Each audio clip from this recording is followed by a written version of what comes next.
A release is a small part of the picture, and cross-project releases, well, those are small pictures stringed together to hopefully give you a bigger picture. But it's not quite complete yet. How do we take all of these little fragmentations and bundle them into one cohesive view? Well, my friends, this is where packages come into play. Now, what exactly is a package? Well, this is a feature that is built into this really cool app called Release Management. And I'm going to show you how it works and how you can take your releases and cross-project releases to the next level and organize everything around a package. This is truly game-changing. And if you've ever struggled with releases and versions inside of Jira, then make sure you stick around for this video because this is going to change the way you organize and orchestrate your software deliveries.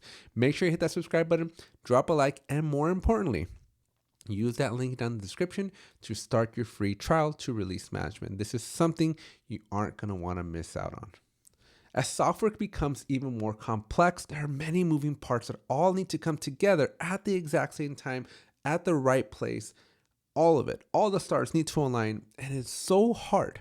It is so hard as a project manager to get this to happen. I've been a project manager for almost a decade, and it's one of the hardest things. There's just so many factors, so many variables, it's so nuanced. There's just so much happening, so much coordination, so much orchestration. And Jira helps, right? Putting things into releases, adding all your stories into Jira, associating those stories into releases and your epics and everything else, like all of that helps. But there's still so much manual work that needs to be done and so much coordination that needs to be done. And I've struggled with this until I found this app, until I found packages. Packages here, folks, this is the game changer. The ability to bundle your releases together, and not just your releases, but a bunch of other stuff that I'm going to show you in this video, and bundle it all together as one cohesive deliverable, one package in a perfect little platter. That, my friends, is truly game changing. And I'm going to show you how this works. So make sure you use that link down below, folks, because you definitely want to get Release Management installed. And so use that link down below and let's jump in.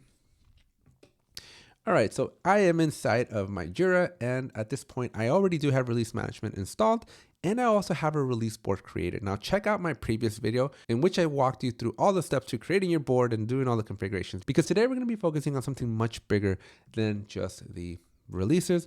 We're going to be focusing on packages. Now, packages are awesome. They're going to behave a lot like the releases. So if you watch the first video, or if you've ever used releases inside of Jira, it's going to feel familiar, but it's going to unleash so much power, so much potential. It is just going to make your world so much better. So let me show you how this works here. So we're going to click on packages inside of the UI. Now this is going to allow us to basically have a brand new workflow. Now this workflow is configurable, which we're going to talk about in just a second. But what we first want to do is we want to create a package because we already have the release board. That's great, but we just want to create a package. So to create the package, it's going to be very easy. We're going to click on that packages button, and then we're going to go to add items. And then here, we're going to go to package. And inside of our package, we're either going to create a package brand new, or we're going to create one from a template. Now, I'm going to keep it simple. I'm just going to click on create package. But once you go through the motions and once you get comfortable with this tool, it would make a lot of sense for you to create these templates because most of the time we're delivering very similar type of work. At least our process is very similar. And so you might want to create a template. But again, because it's the first time, I'm just going to click on create package. Now, very similar to the versions, we're just going to give it a name. And so this is going to be YouTube package 1. You have the option to add a description and the same HTML editor as the versions one. And so you can add all kinds of great text and context and just have some fun here. Now I'm going to leave mine blank. So click on create and my package is now going to be created. Now, very similar to the versions, very similar to my releases, I have the ability to click on the little gear for my board and I have a package workflow. This is going to impact the stages, the statuses of my packages, right? And so I can rename all this stuff that's already in there, or I can add extra levels to myself, basically columns. We can change the colors so we can color coordinate here a little bit better. You see how many packages are in each of the statuses, and then we have some transitions. And we also have the ability to ask the user to provide a release date. Now we can click on manage on any of these and you can add release notes templates. You can update the version status and again, those transitions. Now I'm going to leave the defaults here, but you feel free to configure this whatever way makes sense for you and your team. Now packages might be new, so you might need to be a little bit more broad and a little bit more abstract, But in general, you should have like new packages, packages that are in flight, right? Maybe you're creating the package, right? You're still scoping out the project, so you're defining the scope. So that might be a status for you. I have in planning here in my particular example. We have implementation, staging, UAT, right?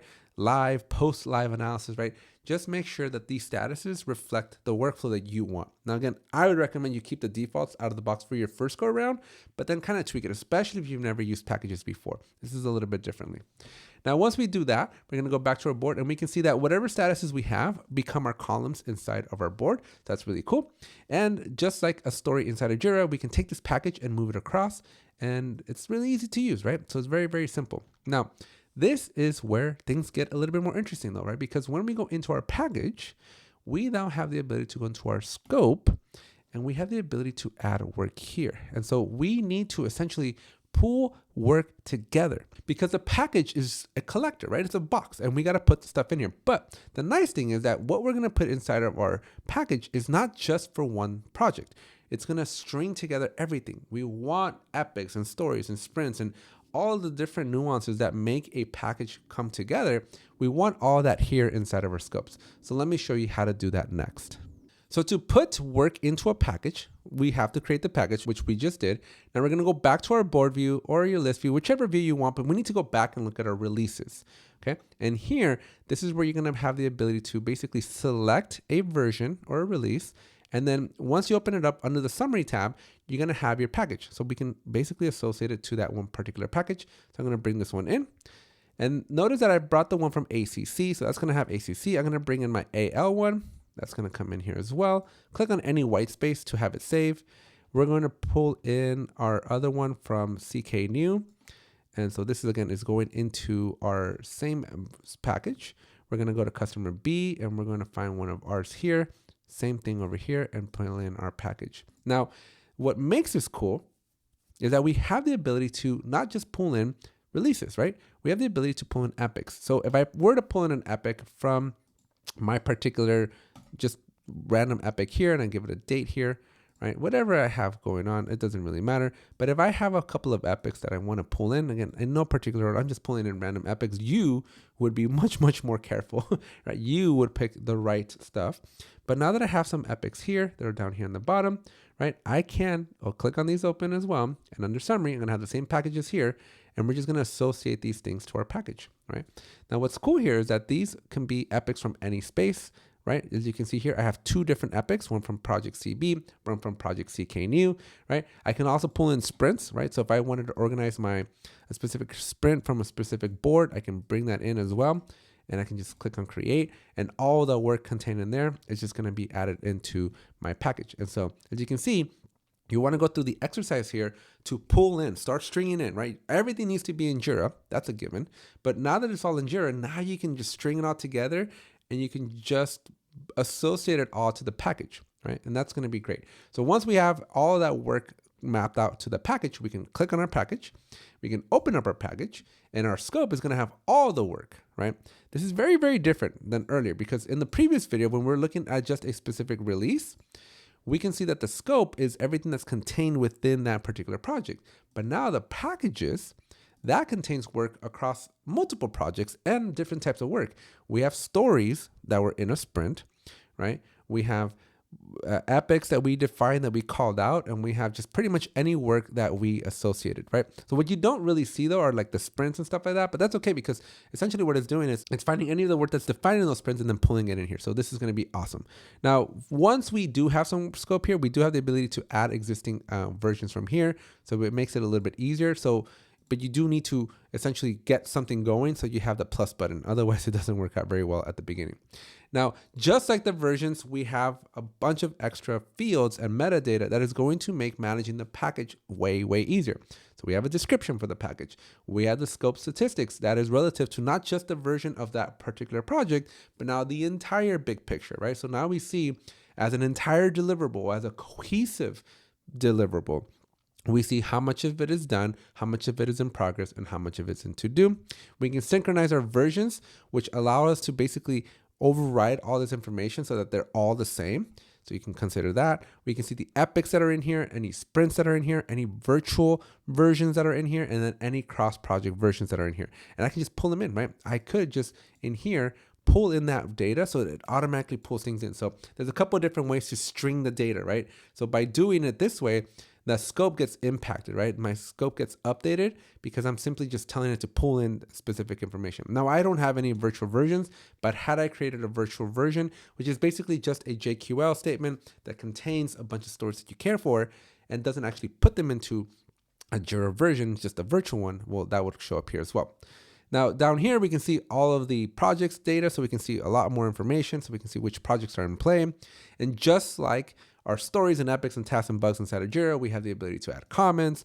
We can see all the transitions. We can see all the changes in history. So we have a paper trail of this entire release, which, my friends, this is very, very powerful here. We don't normally get this in a regular release, let alone an entire package. On the right-hand side, we have tags. We have the column, the status that it's in, start date, the release date, and a couple of extra dates. And then we have actions. We can view them on the roadmap. We can see the release notes. We can add environments. We have some actions to archive, delete.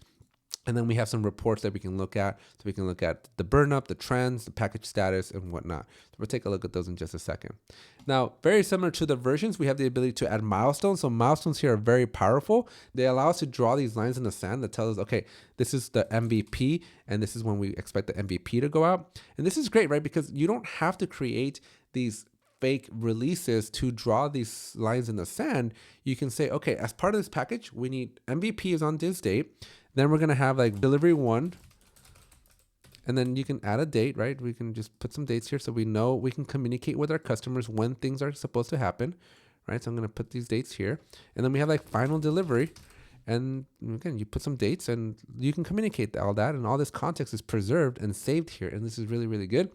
We can string across our dependencies so we can do other versions. So we can essentially do a start to finish or finish to start, and we can basically show all the things that are dependent in here. In this particular case, I would do package to package, but not versions, as that wouldn't make sense. But as you can see here, we have a lot of good information. We can go to our insights and we can get information about our package. And so we can see the percent complete. We see the package details. We see all the versions inside this package, right? We see a bunch of dates and a bunch of progress bars. So we got a lot of good information here. And if we had more than one package, we can switch there. We also have the ability to switch reports. So this is just the package status. We can look up a burnup. This is essentially going to give us a cumulative burnup of like, okay, here's all the work that we have. And here's our speed at which we can do it. And when we think we're going to be able to do this by. And so it gives you a nice little forecast here. We have a trends report so that we can see bunch of data here as well with respect to the cumulative flow of the package, right? So we can see the statuses of the different types of work, what new work has come in, what work is completed, and what work is still in progress. And then we have like from the versions perspective, we can go down to just seeing the version at a time. So you can pick which version you want to see. I don't have any particular data here, but as you can see, we can get granular with just specific versions. So way, way, way more powerful than what you normally see inside of Jira. Now, this is really cool. This, I think, is a really cool and helpful feature, right? The roadmap view for your package also works, right? So you can see our packages here. We have our calendar view, so we can see all the different packages and all the data that is related to that package. So we got a good view there. We have our list view here that also shows us a bunch of metadata here. And it's just very, very helpful and easy to see and understand what's going on. And so as you can see, this is truly a game-changing experience and a view that just is not available inside of Jira, right? This ability to organize around your package just gives you the full picture. And it gives you one single location where you can see all the work of all the statuses, of all the dates and all the progress, all in one place, so that you as a project manager can then go, okay, how and where do I help the team? Where do we need resources? Where are we stuck? Where are our bottlenecks? And you can see that here. But more importantly, you can communicate with your stakeholders when and where things are going to be done by, because it all just comes together in one view. So this is really, really powerful, folks. It's just such a great way to view your stuff. So if you've been struggling with versions and communication and stakeholder communication and release reports, right? I'm only scratching the surface of what this app can do. This is really designed as a teaser of what this app can do. So definitely check them out. Use that link down in the description. It's going to take you straight to the marketplace. You're going to get a free trial. Try it out for yourself. Let me know what you think in the comment section. But if you do enjoy this, make sure you hit that subscribe button, drop a like, and we'll see you in the next one.